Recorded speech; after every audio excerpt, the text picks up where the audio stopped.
I am super excited to be with everyone today with Chandra Venkatesan. Wow, we've got some incredible content to share with you, some discussion that I think will be enlightening. As we have prepped for this, our own conversations have been exhilarating, actually. A lot of memories from the financial services sector over my career. And I don't want to spoil Chandra's, who he is and what he does with Capgemini. Capgemini is one of our strategic partners at Telium. I'll let him and ask him to introduce himself. Then I'll tell you a little bit about myself. I'm Steve Pardue, and I'm responsible for our global value engineering team. And Chandra, why don't you go ahead and tell us a little bit about yourself?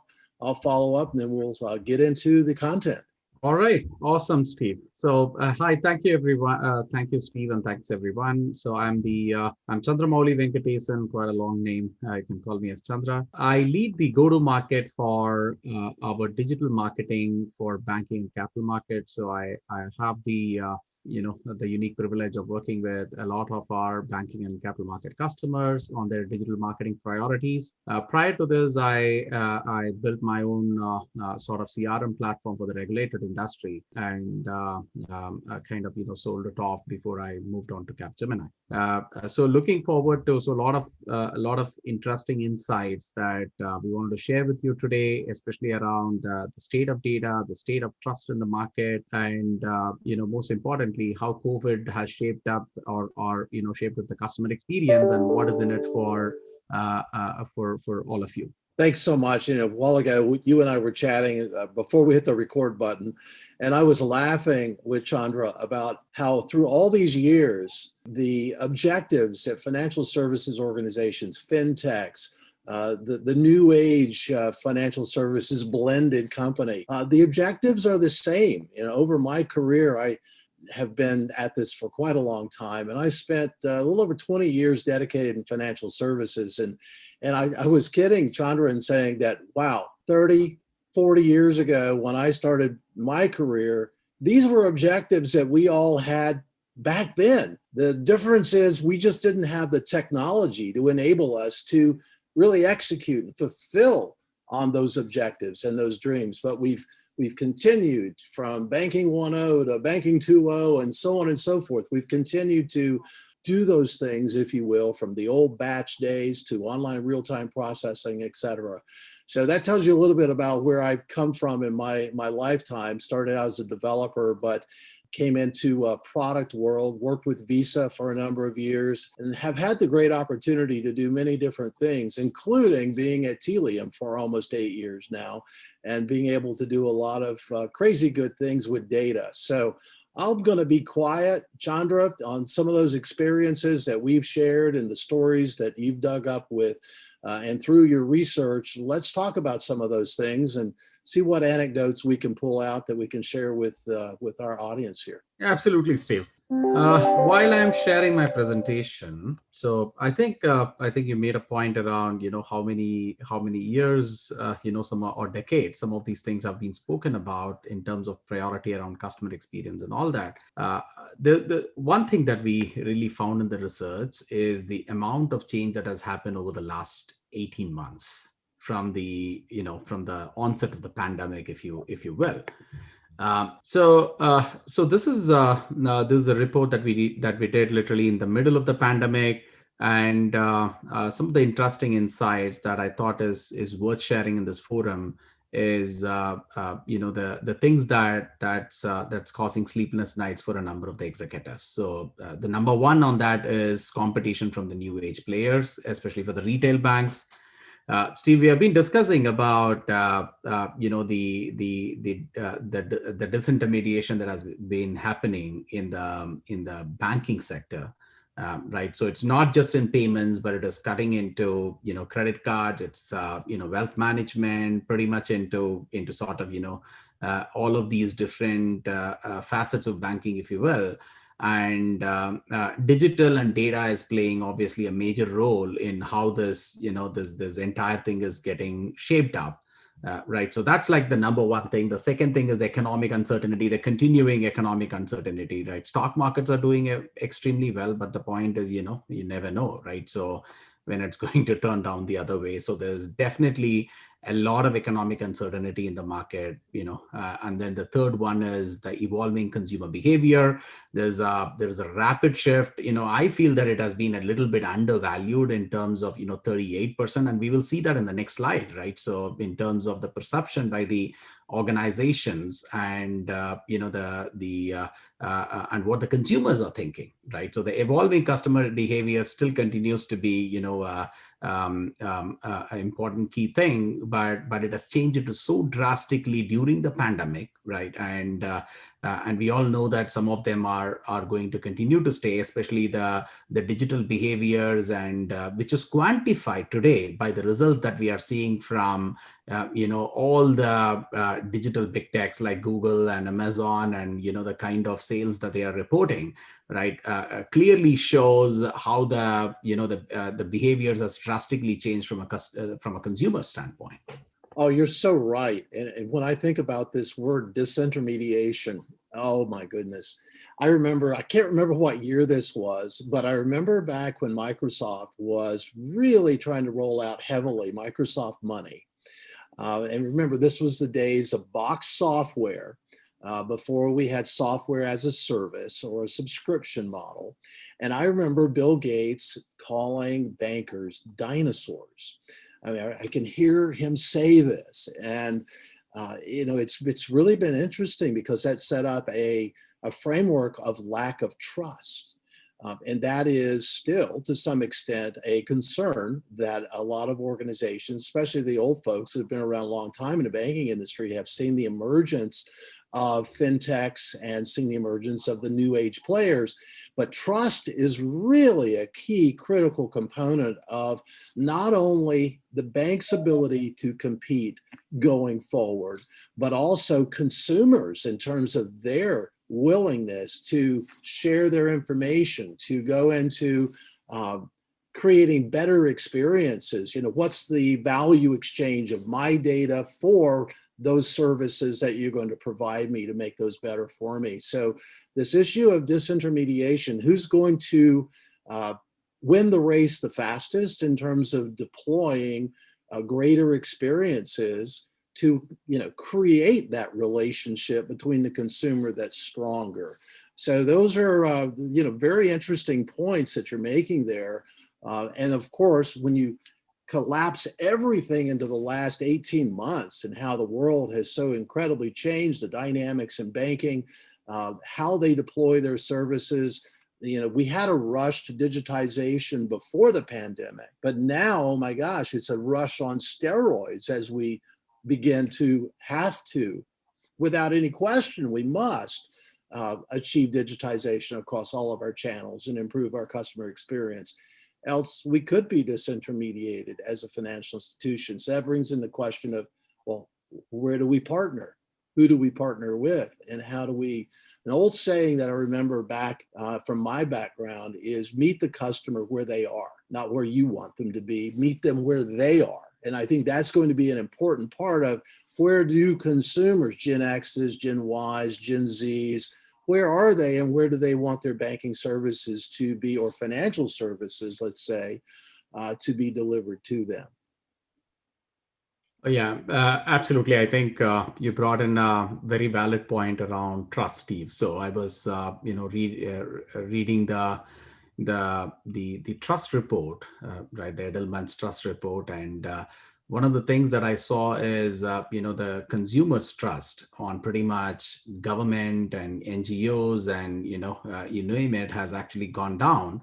And the government and the consumers' trust is actually highest on the organizations today, right? So that makes the CMOs of many of these organizations, right, and the way they have to answer to those consumer concerns from a trust perspective, all the more important.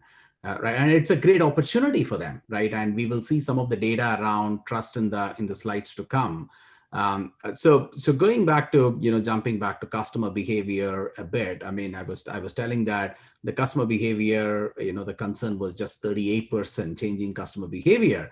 But the interesting thing, what we saw in the data when we went further was that 75% of the customers, demand omni-channel experiences, right? So what that it's a huge percentage, which means, they continue to demand omni-channel experiences.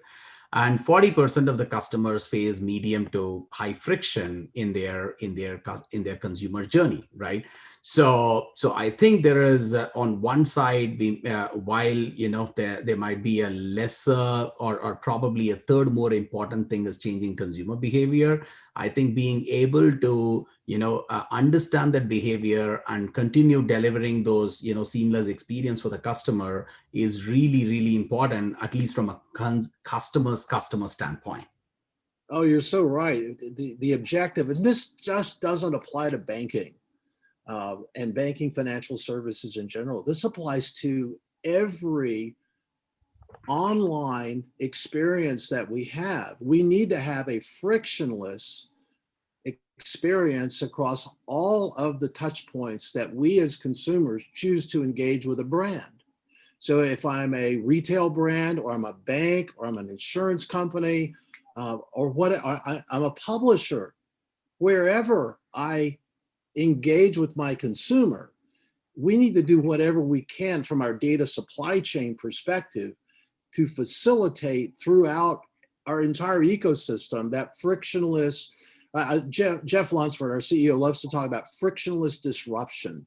We have to disrupt the data supply chain and put in frictionless oil, if you will. And that oil, of course, we all know is data, but we've got to get that data flowing across the enterprise.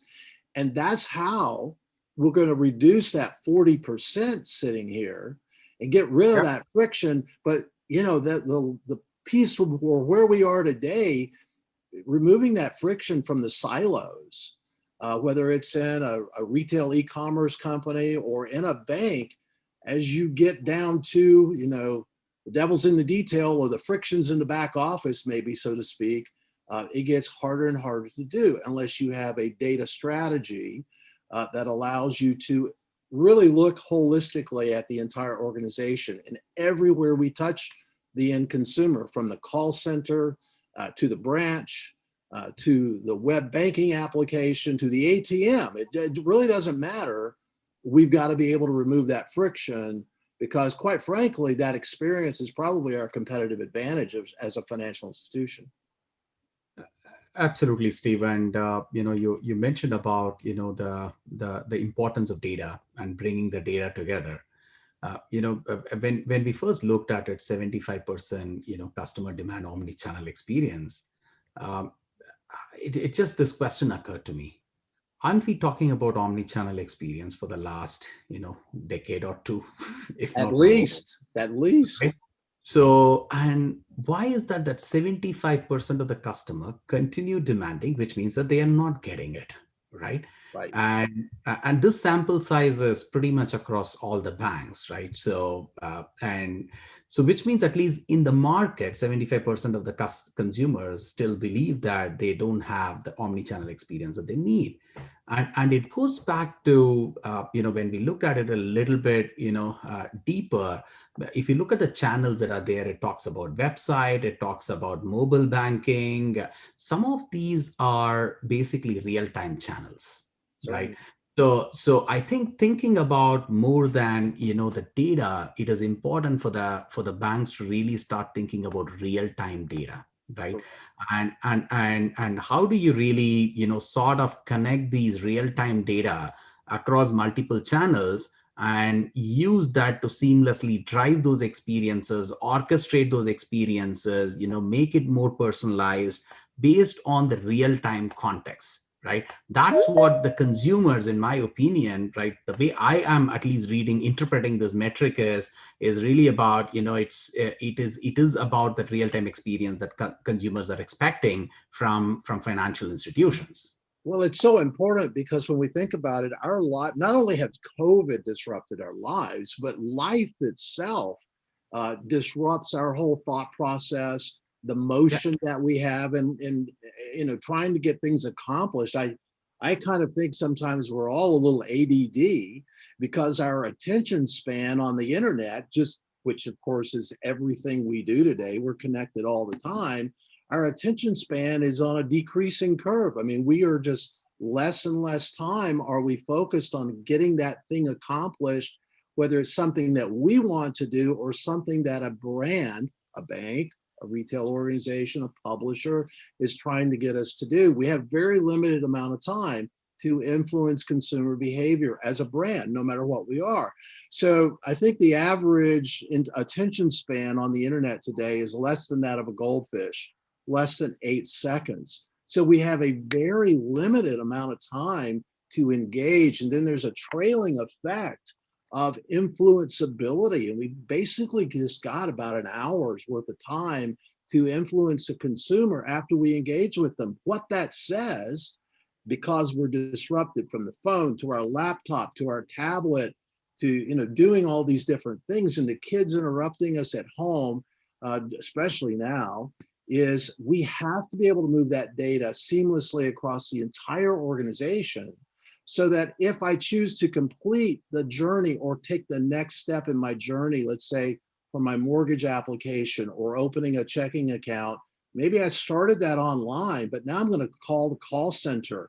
And maybe then I get an email that then I pick up on my mobile phone to respond to. So we have many channels today, and kind of it's the consumer's choice of what channel that they want to engage in and the flow. I remember when we created the world's first internet bank and brought that online, Security First Network Bank, we thought we knew how to navigate or how the customer would navigate through an experience, a journey across the website. Oh boy, were we wrong. We had no idea when we started this journey. And the consumer makes their own choice. And of course, we began to understand the impact of this interrupted world that we live in. And now it's even that much more so. Oh yeah, I think the interrupted world is sort of the right way to kind of put in. And when I was a number of our customers, when we talk to them about why does it take so much difficulty to kind of create those real-time experiences, right? So see, especially in banking and most of the regulated industries, Steve, that it's also the challenge of dealing with the various regulations within the organizations, and compliance that they need to adhere to. All of this kind of slows down the process, and the privacy aspects that they need to address around the data, right? And the conversations between how do we percolate the governance that we are having at a data lake level when we create another real-time data platform. How do we really share these governance principles and things like that? The good news is a lot of it is being solved today, right? And and I think it is the right opportunity for a lot of financial organizations to seriously start considering the using these frameworks to kind of implement real-time data, right, without losing on any of the the governance controls that are needed to protect customer privacy and and things around that from which are very important from a financial services standpoint. Certainly, you've got a little bit of friction between know thy customer, which globally is a standard in financial services, to privacy regulations, and what is through consent the customer is sharing or willing to, right? And that's another trust issue. So you've got these points of friction, but they can be overcome if we leverage that trust factor and we provide a great value exchange through the presentation of a wonderful customer experience. I think that CX is so incredibly important. Absolutely, Steve. And now moving to the customer expectation, right? So we spoke about so much about trust, right? And this was so interesting, right? So and also re-emphasizes the importance of the personalized service that the customer is expecting from the bank. right? So 86% of the customer were willing to share their data in return for a personalized service, right? So there are two things in this, right? So one is the fact that customers are willing to trust the banks and really share their information, right? The second thing is they are expecting in return a personalized service back to them. That's So right. It's that value exchange we were talking about a moment ago. If yeah, I'm going to share with you my information, then I yeah, want to get something back in return for that. Not only do I need a great mortgage rate or a lower rate on my credit card, but I want more convenience. I want to be able to do things in my own time. And that emphasizes to me back what you were saying a moment ago, real time, but it's real time 24/7. Wherever I am as a consumer wanting to engage in financial services, I think that's a really key issue. absolutely, Steve. So, and we were very intrigued about the willingness on the customer side to kind of share the information, right? Share their information with the banks, and for return of a personalized service, right? And that sort of comes back to my next slide in terms of connecting. We spoke about the first slide. We started with talking about how disintermediation is happening, and how a lot of executives are worried about big techs coming in and disrupting their lunch, right? So now we have and everybody is looking in within the banking are looking for newer models, right? So we saw Goldman Sachs coming up with Marcus. JP Morgan is trying their own bit, and you're seeing merger of E-Trade and Morgan Stanley taking place. Lot of changes in the market, and everybody is looking for this the new business model with all these disintermediations that are going on in the industry. Now, given the fact that the consumers are willing to share their data, and given that they are looking at newer business models, right? So there is a new opportunity. The way we look at it is banks can really look at looking at themselves between the center of the ecosystem to create even a customer data co-op, right? And to be able to become the co-op for not just their industry, but also for in terms of aggregating the entire industry, Steve. What do you think about that? Well, let's step back and let's think about looking at the willingness to share, who to trust, who to partner with. Mm-hmm. And one of the things that we all will remember in banking is affinity credit cards. So you Yeah. would see, right, the Delta Airlines, United Airlines, the Bonvoy, and so many others. Well, those affinity relationships, I believe, helped financial organizations to be able to lower their cost of acquisition for customers. So customer acquisition cost, what is it today? It's probably well over $100 is Mm-hmm. the customer acquisition cost.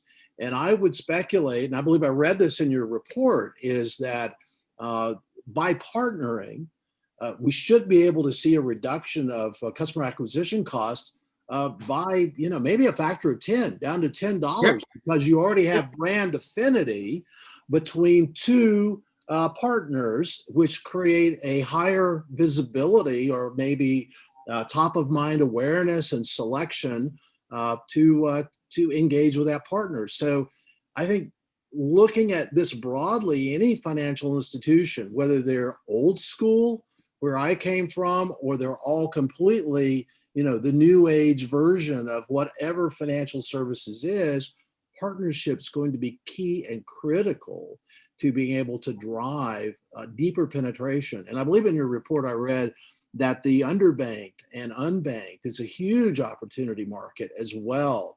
And of Yeah. course, this has been something that, regulatorily, the banks have a community fiduciary responsibility to reach deeper into the community, to be more active locally, even if you're a big global bank.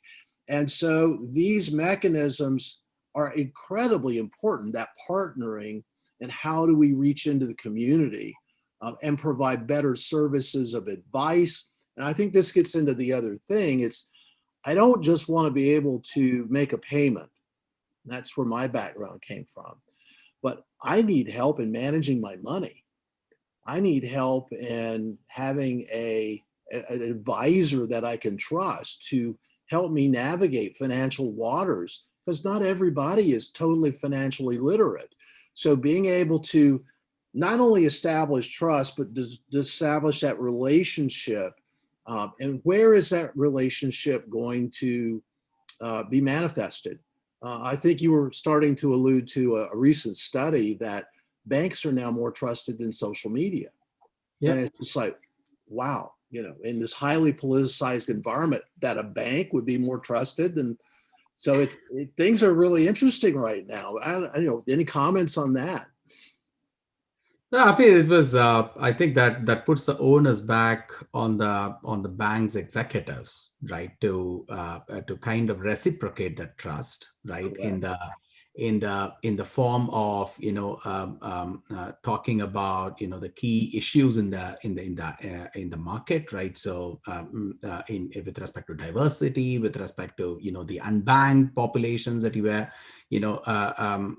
referring to, how do we really take the services, right, to those people, and most importantly, how do you humanize banking, right?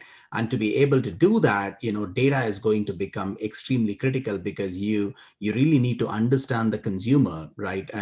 Not just at a consumer level, but also at the society they live in, their influencers, and how do we really, how are you going to really use the trust that the consumer has given it to you by using that to reciprocate it back to them by providing those personalized services, right? So I think there is a huge opportunity right now, to be thinking along those lines, right? And in terms of how they can really, humanize those services. And that's where, if you really look at the strength of the big techs, is in humanizing the services, right? We all love Amazon or Google or anything, because they really personalize the information that you need from them, right? And they have been doing this for a longer period of time with all the aspects around real time data and all of that stuff. It is just that it has taken a little longer for the industries, for the traditional banks to get that. But now there are technologies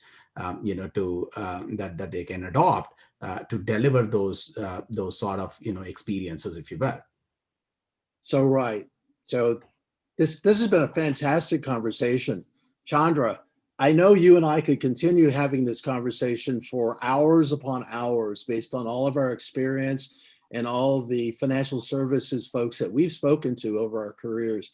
I really appreciate everything that you brought to the table. Your study is phenomenal. Close with saying that the private data exchanges are going to become so important in the future, Yes. especially what's happening in the marketplace with from a privacy standpoint, right? Yes. So and we see the actions that Google has taken, the actions that the Apple has taken, actions that Google is going to take on their browsers, right? So all of this is going to have a massive change in the way the marketplaces work, and therefore collaboration and direct second party collaborations is really going to be the name of the game for the future.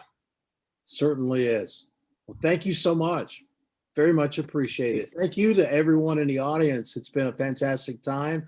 I've enjoyed this. I wish we had much more time to talk about all of these things, because we could talk about walled gardens and how high the walls are getting. We could talk about many things, but thank you again, Chandra. Maybe we can do this again sometime.